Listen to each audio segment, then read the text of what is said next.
again. Want to know what we discovered while digging deeper in EWM's functionalities? Stay with us for the next few minutes as we reveal another one of EWM's secrets. Hello, welcome to this video. Great that you found it. And I promise that today I'm going to reveal another secret of SAP EWM. Yeah, as I said, it's about revealing one of the secrets of SAP EWM. For those of you who know the videos of this series, know already the idea. It's basically about explaining functionalities which are there in standard, where the system behaves in a certain way, but at least I was struggling to find detailed informations within the SAP documentations or within the books, forums, blogs, whatever that you found for this area. Today it's all about synchronization of warehouse order completion, and we jump right into the technical and functional details now. So what can you expect from this video? We have a rough agenda, and it starts with an explanation of the problem we're actually talking about. And based on this, and I will show you how that can be solved in the standard, plus some enhancements, options for enhancements. And for the latter, we will look into the technical details. So this is not a beginner video. This is rather something for more advanced users, consultants, or developers. So you can expect a certain level of details which might be a bit too much in case you're just starting to use SAP EWM. What is the problem that we are talking about today? In our scenario, the scenario that we tackle is one where you have different activity areas. Let's say you have two different activity areas where you're picking warehouse orders. And you're picking for warehouse requests or consolidation groups within both activity areas. So assume you have one warehouse request with one consolidation group, multiple items. Some of them are picked in area 1 and others are picked in activity area 2. After the picking process, you want to consolidate all the items that you picked within one ship HU. So separated picking areas, one shared packing area. That's the process. Yeah, and the flow. Yeah, here's the rough layout again. So both activity areas, you place the pick HUs after picking in the inbound section of the packing work centers. This is called packing buffer here. So the pickers, the operators, let's assume they're picking with RF, or they remove the stock from a automated part of the warehouse or from a bulk area, whatever. Yeah, and they have pick HUs and they get the destination on their device, or the stuff is conveyed there automatically, and the destination is the packing buffer. So in our packing buffer we have different bins, and on those bins we collect the different pick HUs from the different activity areas for the same consolidation groups on one bin. Yeah. So that's the starting scenario here. And once the stuff is buffered, it's waiting to be buffered, like until everything is once everything is buffered for one consolidation group, we can start packing. Yeah, and once packing is completed, the ship HUs are removed from the work center, but that's not our topic here anymore. Yeah. So obviously this process has some constraints, and one of those is the limitations at the pack stations. So this inbound area, the packing buffer, it has only a limited number of buffer bins, let's say. Yeah. So the packing buffer is not like endless capacity, so we only have a limited number of buffer bins, and we do only have a limited number of bins at the work center. Yeah. So once the pickers move the pick HUs from the different activity areas, there's only a certain amount of consolidation groups, so different bins, that you can buffer here. And at the packing work center, there's only a certain amount of bins, meaning a certain amount of ship HUs that you can work on in parallel. Yeah, and the other constraint, that's what I already mentioned. I want to consolidate all items for one consolidation group into one ship HU. Yeah, so I don't want to create multiple ship HUs for one warehouse request or one consolidation group, because I want to ship it all together in one object. Yeah. The objectives of our process, and you will be familiar based on your project, or you might have already thought about this while I was explaining the process, that at any point in time we should be able to provide empty buffer bins as the destination for pick HUs. That's the first point. Yeah, so we want to avoid that the pickers arrive here and there's no empty bin in the packing buffer. Second thing, we want to minimize the storage type for pick HUs at the pack buffer. Yeah, so here, once I place the pick HU here, I want it to be removed as soon as possible again. It can be removed once all pick HUs for the consolidation group are staged. I don't want it to be sitting there too long, because it will take storage space here, and it will lock the bins for other deliveries, and it's expensive storage space in this area. So third thing, I want to avoid any kind of waiting time for the picker. I want to avoid in any case that he arrives here and has to wait for an empty bin. That he has to wait for the packer to remove a pick HU to have a bin become empty. Point number 4, I want to avoid any kind of idle time for the packer. The packer here at the work center, he can only do something once at least on one of those bins I have pick HUs for a consolidation group fully staged. So he's not allowed to start packing before all pick HUs for one consolidation group from the different activity areas are staged, because if he would start before this has happened, he would have an open ship HU on his work center, but he wouldn't know when the remaining parts for this consolidation group would arrive. So this open ship HU would block his main area in the work center. And I want to avoid deadlocks in any case. And the deadlock in this scenario, you can imagine if I've staged, let's say I have 10 bins in the packing buffer and I've staged 10 pick HUs, but for those 10 pick HUs, I'm waiting for additional pick HUs for the same consolidation group. So for those 10 pick HUs, the packer is not allowed to start packing because they are not complete. The consolidation groups belonging to the pick HUs are not completely staged.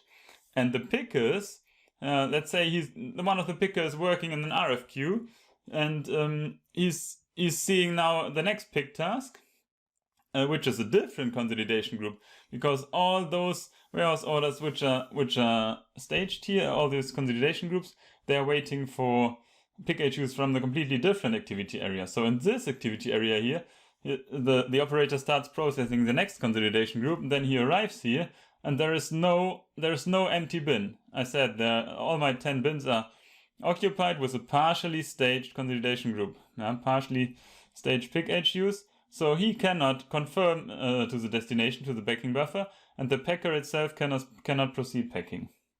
That would be a deadlock here. The packer cannot do anything, the picker cannot do anything. That should be avoided.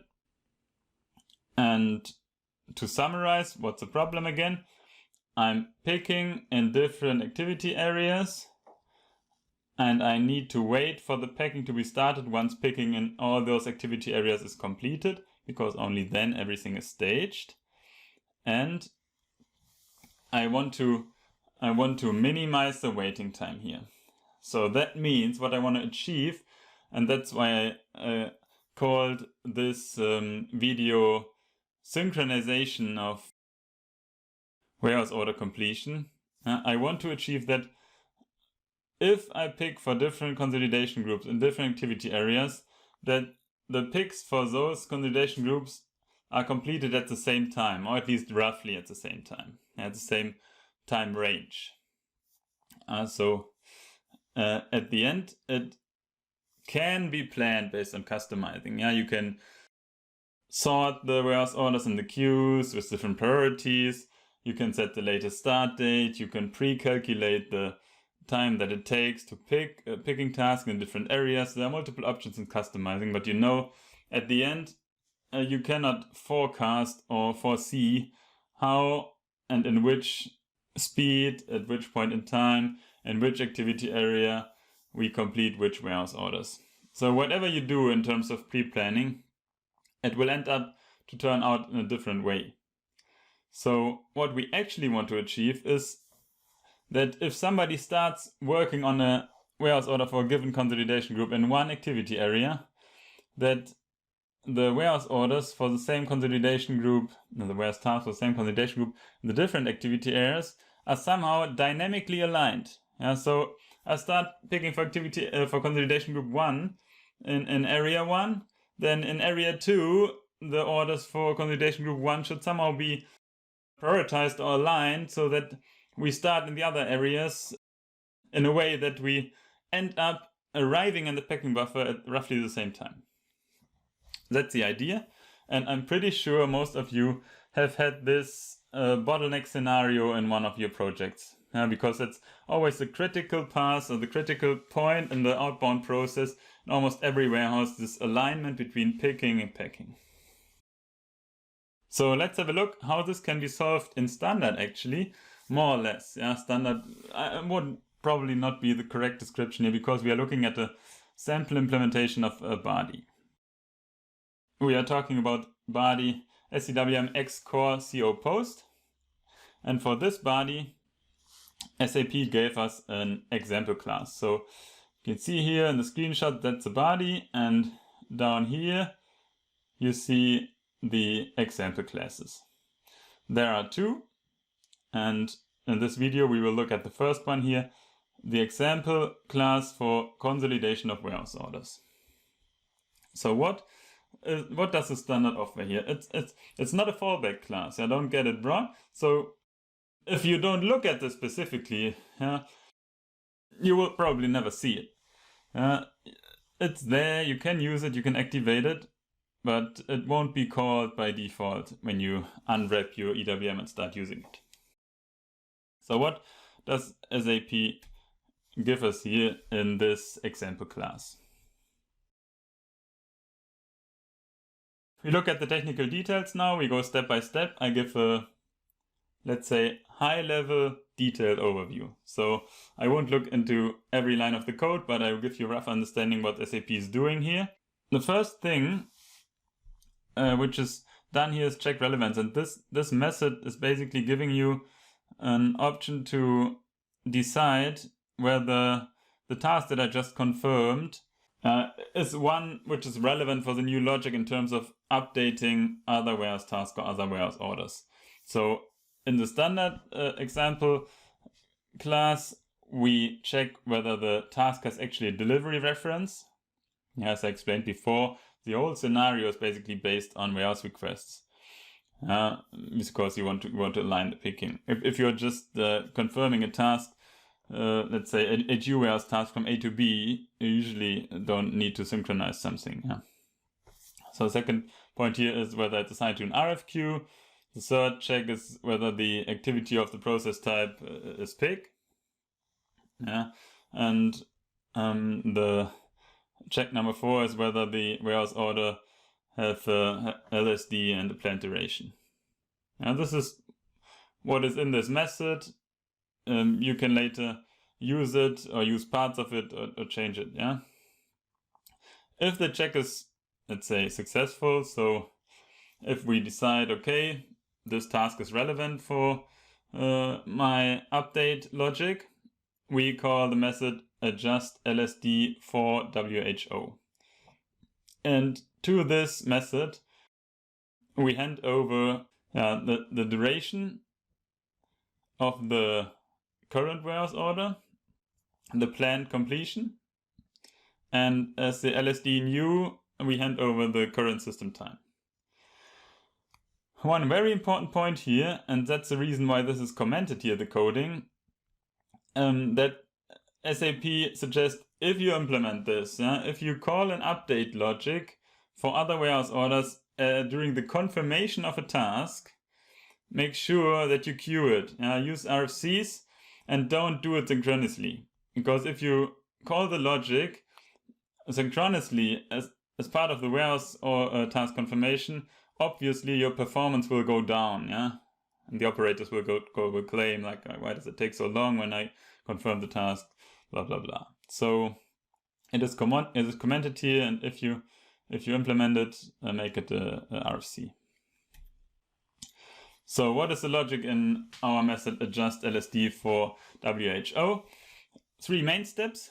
The first one is the selection of all other warehouse orders for all deliveries which has a reference to any of the other warehouse tasks of the current warehouse orders. Now, I explained before, we are picking in different activity areas. I confirm now a task in one activity area.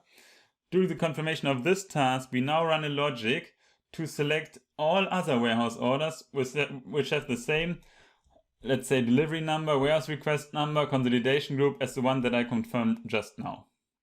Because all the warehouse orders with the same reference, that are the one I want to update. I want to synchronize. I want to dynamically adjust the start date and time for those warehouse orders. So that's happening here in the first method, get warehouse order for LSD adjustment. Once I have these warehouse orders, I am going to adjust the latest start date for those warehouse orders. Yeah, so assume I confirmed warehouse order 1, and the other warehouse orders against the same consolidation group have a latest start date, maybe today, but in 5 hours. I don't want it to start in 5 hours because I know now the first warehouse orders will be in the packing buffer in some minutes because picking is completed. I don't want to wait 5 hours for the others to be completed, so I want to dynamically update the latest start date for the others that they arrive in the packing buffer roughly at the same time as my current warehouse order. Yeah? So I'm going to adjust the latest start date, and this is happening in this method here, set LSD for warehouse order. We'll look into detail, but before we do that, here's step number 3, as we call the standard SAP EWM WHO update, and that's actually writing the result of this method here, the result of step number 2. It will write it into the database. So first step, collect all the warehouse orders that we want to update. Second step, calculate the date that we want to write into the warehouse orders. Third step, write it into the database. So what's happening in step number 2? That's the most interesting part here.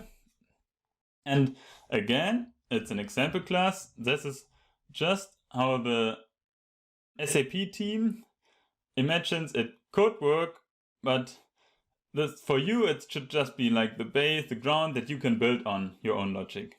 Huh?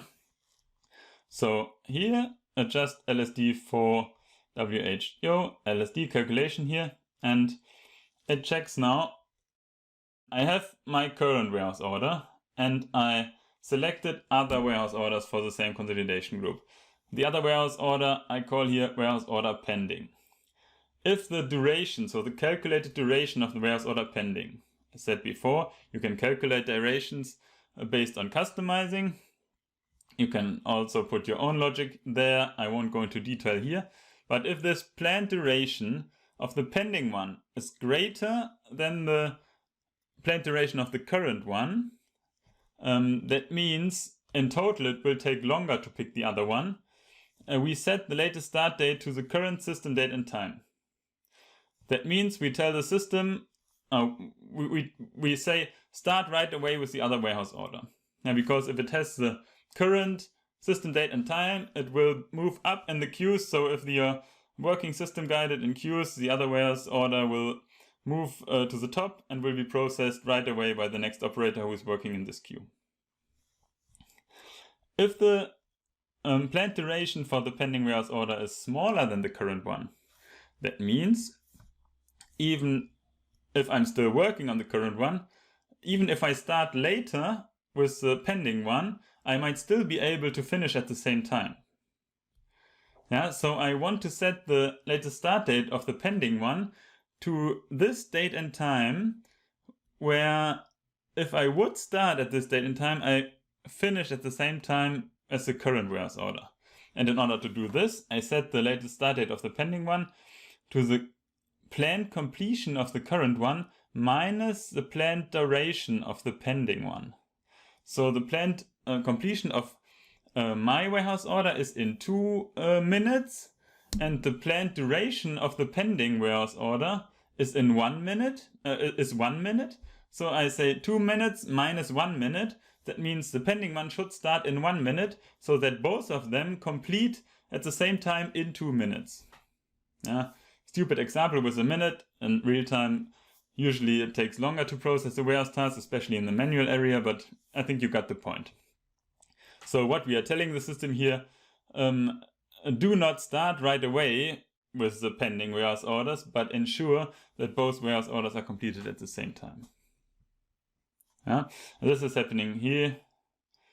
This is the calculation for the first point here, and here you find the calculation for the second point. Now that's the heart of the logic here, and that's probably where you would later implement and code your own logic. Especially if we are talking about different kind of picking, different type of activity areas, different type of products, different durations. Yeah, there would probably be a lot more complex logic at the end in your case. Just to sum it up, talked about picking for one consolidation group in different activity areas. In our example, it was just 2. In complex operations, it can be like 10. And you need to synchronize dynamically 10 different pick HUs at one packing work center. Your processes, your operations might be different, but at the end, it's all about like synchronizing the flow from different activity areas to one packing area in order to consolidate stock for shipping. And in this process, which you have in almost every warehouse, you always need to ensure that you synchronize dynamically somehow, because if you don't do that, you either run into bottlenecks. You have pickers waiting for empty bins. You have packers waiting for pick HUs that they can pack. At the end, you have a non-steady flow of work and products, and that's what you want to avoid. And in order to achieve this, I showed you an example implementation of a body for warehouse order consolidation, and you find the technical details, description of the video. You'll also find a link to my blog, and on the blog you can just copy paste whatever you need. It's all there on the website WMexperts.online, and you can look into the body implementation, into the example class. SAP showed you there how you can select other warehouse orders which belong to the same group. You can adjust the details, the LSD, and update right to the database. And at the end, you hopefully achieve a synchronization of warehouse orders in between picking and packing. Yeah, and I hope that I could reveal this, really reveal this secret. I'm pretty interesting in case you think, oh, that's not a secret. It's written here in this book, and here the SAP online documentation, and here and there. Please drop the links into the comment. I'm always eager to learn. I'm sure that there is something somewhere which I just did not find, but I'm also sure that I could add some value with this video, and that some of you will benefit from it. And by this, I close for the day. Thanks a lot for your time, for your attention, and hope to see you in the next video. Goodbye.